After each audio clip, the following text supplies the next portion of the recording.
This is problem 2-19, it's on page 28. Two structural members A and B are bolted to a bracket as shown.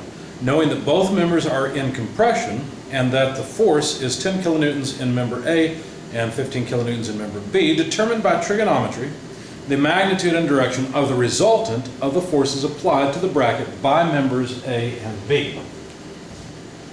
The bracket is a fairly straightforward thing. It sits on ground. It is essentially rectangular with some type of connection, bolted or welded, doesn't really matter which, to the plate. So there's ground, plate's bolted to the ground, it doesn't really matter.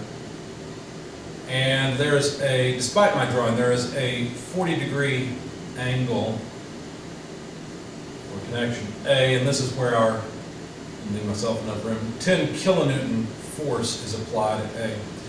There's another bracket, and again, despite my drawing, the angle over here is a mere 20 degrees.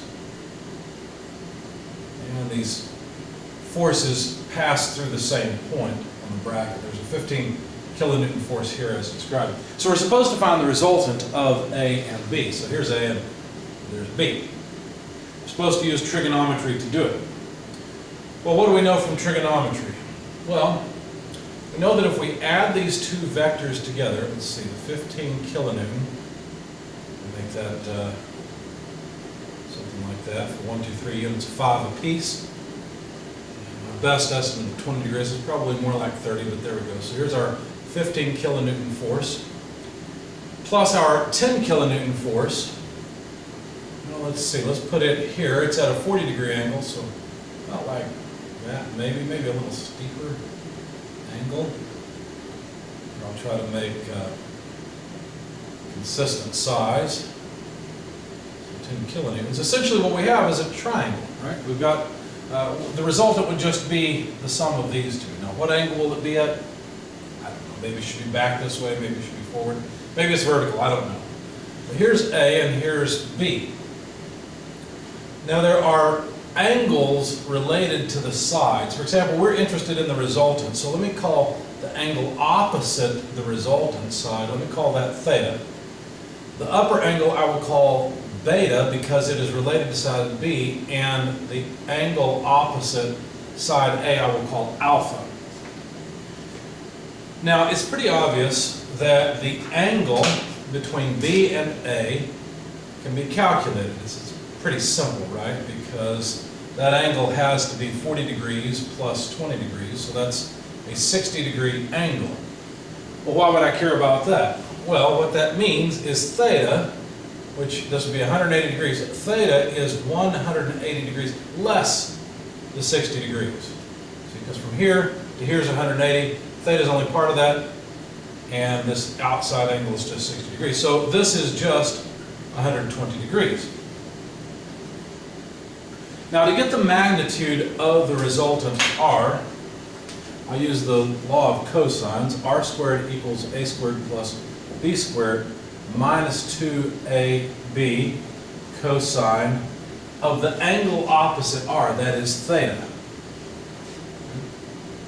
Now of course these are kilonewtons squared because A and B are actually both kilonewton units. So R would be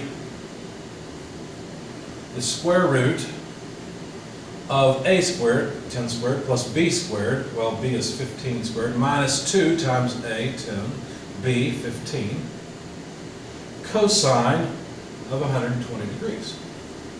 Of course, since we're taking the square root of R squared, we simply get kilonewtons. This comes out to about 21.79 kilonewtons. So there's the magnitude of the resultant. Now, that's not enough for a vector. A vector has magnitude and direction. Therefore, we also need direction. So that means we need the angle of R. So, let's see if we can get it. I could have probably used this analysis to figure out the angle of R because I know, for example, that B is at a 20-degree angle from vertical, but I didn't.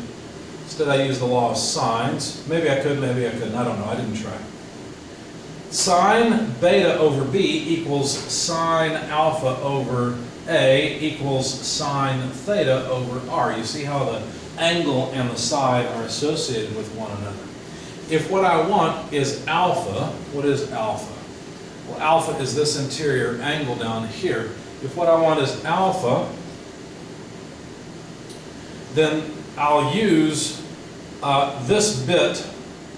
Let's see, what did I use? Oh, I used this bit, or that equation. I didn't bother with this side. I didn't bother with B and beta, although I could have used it. I just decided to go for alpha. Of course, if I wanted beta, I'd just take the sum of the interior angles. So let's see, alpha, all you got to do is rearrange the equation.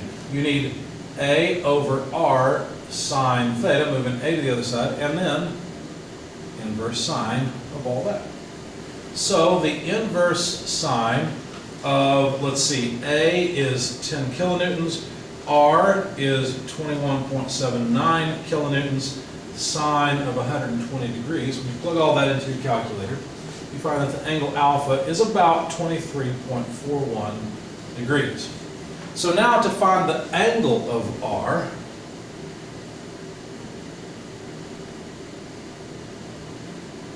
R's angle, so to speak, how do we do that? What's the angle of that vector? Well, you know it's pretty close to 270 degrees. It's almost straight down. So what did I do?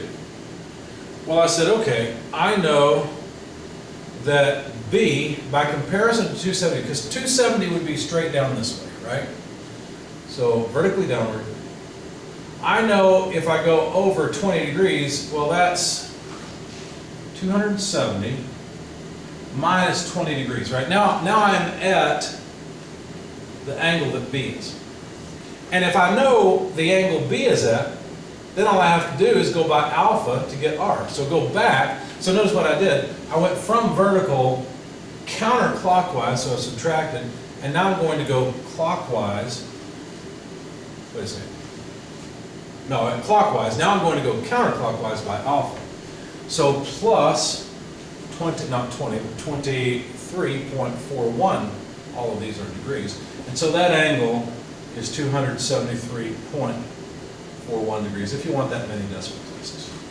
So my drawing is wrong. R should have been over center a little bit. Probably B should be more vertical and A should be more, a little bit closer to horizontal. Not horizontal, obviously, it's only 40 degrees, but I'm not even near 45 degrees at this point. So my drawing's just inaccurate.